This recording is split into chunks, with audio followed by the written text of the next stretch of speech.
Me divorciei e a outra parte ficou morando na casa. Eu posso cobrar aluguel? Meu nome é Rodrigo, sou advogado e é isso que vamos conversar no vídeo de hoje. Sejam todos bem-vindos ao Direito em 5.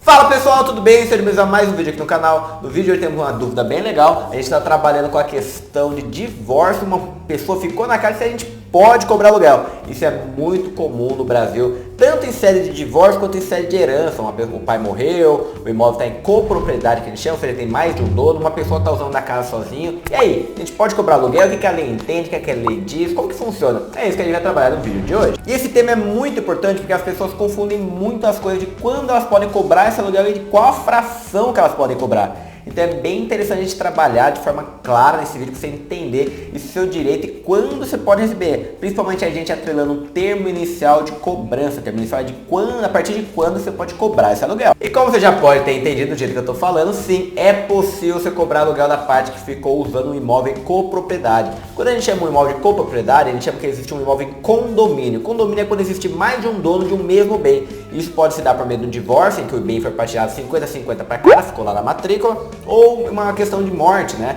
Houve uma herança, ficou entre os herdeiros, vários herdeiros do imóvel, só que um usa como moradia aquela casa. E aí, como que funciona? Como que a gente faz para cobrar? Primeiramente, sim, você pode cobrar esse aluguel, mas tem alguns critérios que tem que ser atendidos para você saber o valor certo e a partir de quando você pode cobrar. Primeiramente, quanto ao valor de aluguel, pessoal, você tem que entender, você tem que fazer um estudo imobiliário por meio de imobiliário, algo nesse sentido, né, corretor de imóveis, entender os imóveis da região e quanto vale o aluguel ali. Ali você vai chegar no valor. Vamos supor que é um imóvel em copropriedade. Copropriedade, ou seja, dois donos. Vamos colocar copropriedade mais de um dono, né, com o mesmo bem. Vamos colocar que tem dois donos da casa. E aí, quanto ficou o aluguel? Quanto um tem que pagar para o outro? Como que faz? É basicamente fazer um estudo da região, algum corretor imobiliário falar, esse imóvel custa R$1.000 o aluguel. Pô, R$1.000. E agora a gente divide pela quantidade de pessoas que você é proprietário daquele imóvel. Se são duas, vai ser R$500 para cada. São três, 333. São 4, 250 para cada. Aí depende da quantidade de dono. Doutor, são dois donos. O aluguel de uma casa lá naquela região é de R$1.000. A pessoa que está utilizando o imóvel de forma exclusiva tem que pagar R$500 para o outro dono. É isso que a gente tem que ter em mente. Esse é o valor que você vai quantificar. E a partir de quando, doutor? A partir de quando ele começou a usar o imóvel de forma exclusiva? Não. Aí tem um tema muito importante que o pessoal se confunde. Você só pode cobrar a partir de um ponto que a gente chama de termo inicial, que é quando você apresenta oposição quanto ao uso exclusivo daquele imóvel, né? Então, como você apresenta essa oposição? Você tem que notificar extrajudicialmente ou entrar com uma ação de arbitramento de aluguel. Esses são os dois meios idôneos para você apresentar a oposição. Você é contra que ele utilize do imóvel de forma exclusiva sem uma contraprestação financeira. Esse é o marco inicial, é o termo inicial para início da cobrança de aluguel. Então, você quer cobrar aluguel da pessoa? Faz uma notificação extrajudicial, tem vídeo aqui no vídeo, tem vídeo aqui no canal sobre, encaminha para ela. Esse vai ser o termo inicial, a data de contagem dos aluguéis. A pessoa não está pagando, você pode judicializar uma ação e daí nessa ação você vai contar desde o momento que você entrou com a notificação extrajudicial, porque foi aí que você entrou, você apresentou oposição. Existe jurisprudência clara sobre esse tema, tá pessoal? Então é muito importante fazer da forma correta também, não é uma qualquer notificação que você pode fazer, tem que fazer da forma correta para ela valer, tá? Tem requisitos de validade. Descobriu o preço de aluguel, notificou, pode entrar com a ação. Pessoal, quando a gente fala em copropriedade, a gente tem duas opções basicamente para resolver. A gente pode entrar com uma venda forçada do bem. Eu não recomendo porque o bem vai para leilão e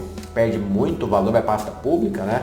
Perde muito valor de venda, mas é venda forçada. Se eu tenho que oferecer para o outro coproprietário, ele não quer, vai para o leilão, existe uma ação própria para isso. Doutor, você está falando, mas não está fundamentando. Qual é o artigo de lei fala isso? Olha, vai para o 1319 mais ou menos ali do Código Civil, 1320, vai lendo em seguida que você vai entender que está tudo lá bonitinho. Vai falar que o coproprietário pode entrar a qualquer momento com a ação para partilhar, que a pessoa que usa exclusivamente tem que pagar aluguel, tá tudo ali, pessoal. Então 1319, 1320, por ali você vai encontrar seu fundamento. Então, uma das soluções é a venda forçada e a outra é o arbitramento de aluguel.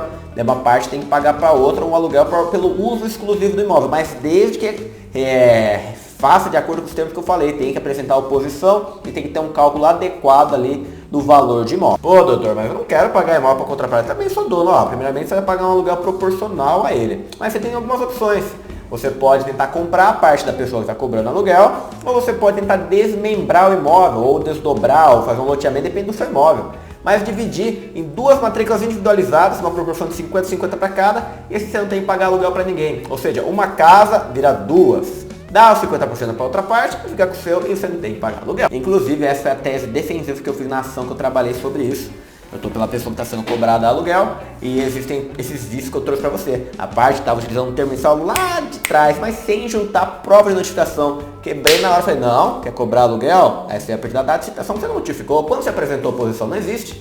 Então só nisso eu ganhei muito dinheiro para minha cliente. Mas deixei claro, ó, imóvel condomínio, ou vende para terceiro, rateia os valores, ou paga um aluguel proporcional ou desmembra. Não tem muita opção, porque a outra parte também tem direito, não tem como dirimir, né, diminuir o dia da outra parte, não pode. Então pessoal, o vídeo de hoje a gente trabalha com a questão de aluguel, a gente pode cobrar da parte que usou exclusivamente imóvel, a resposta é sim, e esse aluguel tem alguns critérios para ser calculado de forma adequada. A melhor coisa é vender, cada uma do seu canto, individualiza esse imóvel, e não tem mais dor de cabeça e não fica mais conversando com as partes, é bem melhor. Se você gostou do vídeo, deixa um comentário, deixa um like, se inscreva no canal, vejo vocês no próximo vídeo, nesse tempo, um abraço.